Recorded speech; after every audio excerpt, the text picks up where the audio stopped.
Honors Chemistry, and welcome to dilutions 13.7. So first of all, let's talk about this equation, right? So your book says it, and I'm going to say it again.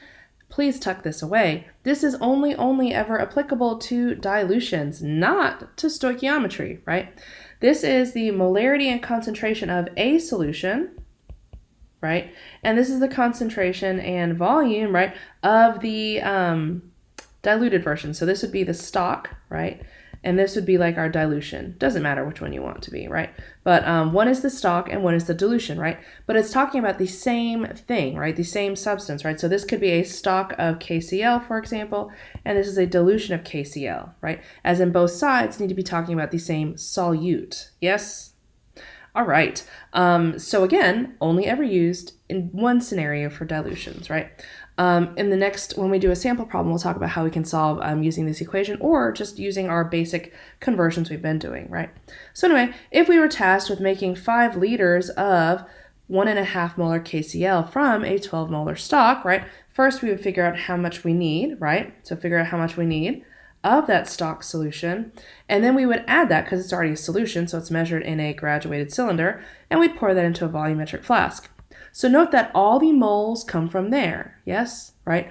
All the moles come from the stock solution.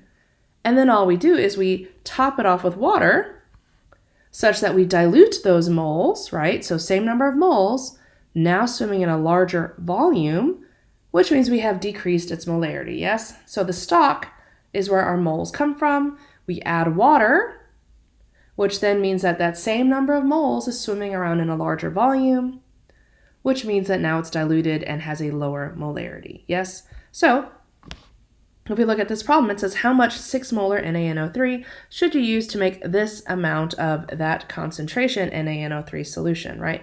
So again, this means 1.2 moles of NaNO3 are equal to 1 liter of NaNO3 aqueous, right?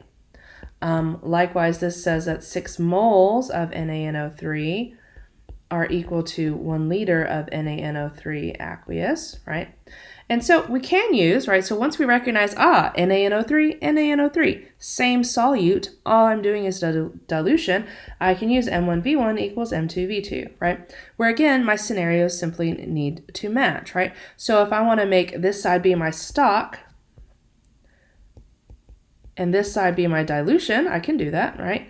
And that would be one way to help keep this organized, right? So my stock solution is this 6 molar, so I know I have 6 molar, and I need to figure out what my V1 is, right? So how much of that stock do I need to make, on my dilution side, 1.2 molar and 0.585 liters, right? And so once I solve for my V1, I'm going to get some number of liters, right? And this is the amount to make this solution. So if we're tying it back to the previous picture, right, that's the amount I would measure out in a graduated cylinder, and then I would add to a volumetric flask, and then I would top it off with water, right, to this volume, right? So as in I would take this much, and then I would add enough water to reach 0.585 liters, yes?